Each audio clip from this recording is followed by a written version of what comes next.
Last year, I wanted a hike, as I usually do, but this time in a different way. To start as early as possible in the year, and to hike in as many different places as I could. By the year's end, I wound up walking more than 2,200 miles on 8 different long trails. And of course, I put more than 6,000 miles on my van in the process. This wasn't all great all the time, but I did learn a lot over the course of all this, and that's what I want to share. Starting January 2nd, about as south in the United States as you could go, my hiking began by the Salton Sea in California. I walked about 100 miles to the west, across the desert in the winter. I learned here that it's great to try new things, and to not become stagnant in what I think I already know. I did this trip wearing sandals, for instance, as, who knows, maybe they're just better than shoes. I won't know until I try. My entire kit was different, the landscape was different, and the trail I was on is about as weird as it gets. It was nice to get out of my comfort zone and continue my growth as a hiker. I definitely recommend, opposed to always sticking to what you know, as you never know what you'll get out of an experience until you try. From California, I flew to New Zealand on a whim, a 2-week trip to do some hiking on the southern hemisphere. My big takeaway from this is that sometimes you just have to go for it. Life is only so long, and I don't want to hold regrets. I want to take the chance and dive in head first with whatever I do. 10 years ago, I took a chance on through hiking, and that has been the greatest decision I've ever made. Now I find myself in that same position, diving in deep for the things I love. So maybe you've been dreaming of something for a while. A hike you want to do, a place you want to go, a career change you want to make. Well, I think you know what I would do. After New Zealand, I drove east through the desert towards Arizona to start the hardest through hike I have ever done, the 800-mile Grand Enchantment Trail. There's a lot that I could take away from this hike, but a couple things in particular really stand out. The first being the importance of learning to plan, and plan well. A lot of trails, it's just not all that necessary, but just by practicing the skill, when you do get to the harder hikes, you'll be so much better off. Permits, water sources, navigation, learn to plan even when you don't need to, as it could literally make or break your hike later on. The second big learning here was that not everything will go as planned, and that's okay. We adapt and change plans. We do the best that we can given the situation. On this hike, I ran into endless shoe problems. I broke a tooth far off in the middle of nowhere and had to find a dentist in the middle of my through hike. A mouse chewed through my backpack strap, leaving me to walk with just one strap for quite some time. And naturally, I also ran into a lot of just really challenging conditions on the trail itself. Alright, I have not filmed much in this section because that is the trail. As the get alone is not known for being easy. As I went, I took these things as they came, and I did the best that I could. And despite the issues, I still completed my hike, mostly happily. And I'm really glad that I stuck with it, as I got a lot out of this trip. The last thing about this adventure was the joy in pushing myself to really try something new and something very hard. I think if you really want to learn, doing the same trails with the same gear will only go so far. On this one, I really had to dig deep, and in the end, I got a lot out of it. Just a couple days after finishing, and seeing 2 other dentists, I started to drive again, but now far north and far west. My partner flew in from her home in Australia, and we of course hit the trail.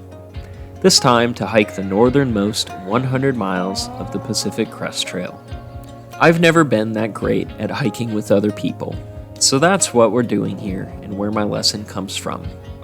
It's one thing for 2 people to be very experienced. It's another thing entirely to try and combine that experience. Would we walk together? Do we go at the same pace? Do we have the same goals? What if one of us gets injured? And how do we share responsibilities?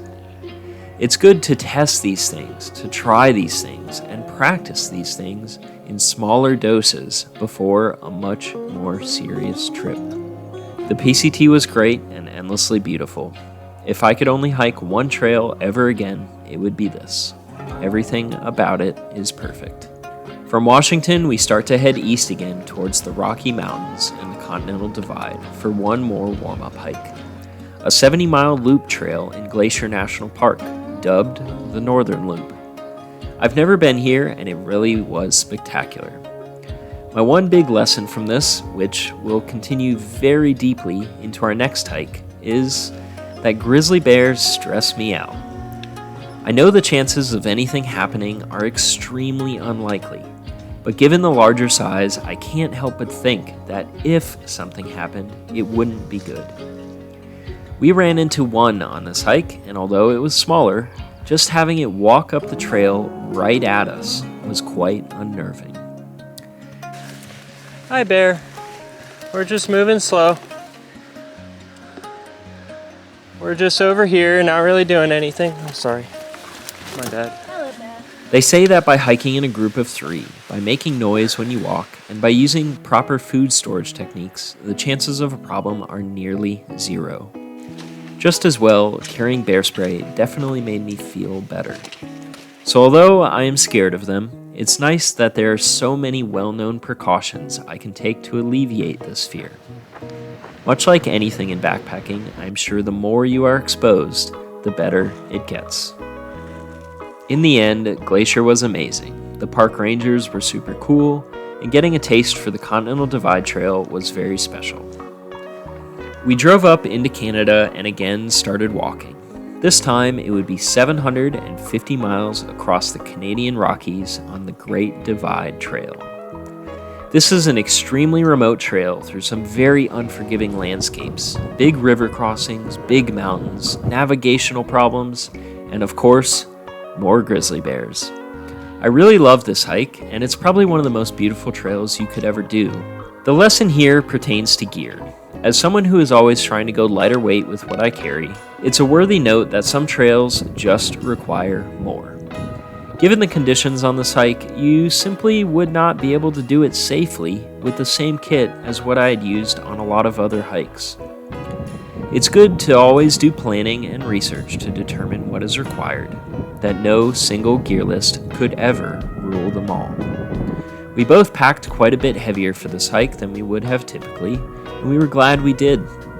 The GDT is about as amazing as it gets, and I would have hated to have soured that experience by trying to go too ultralight.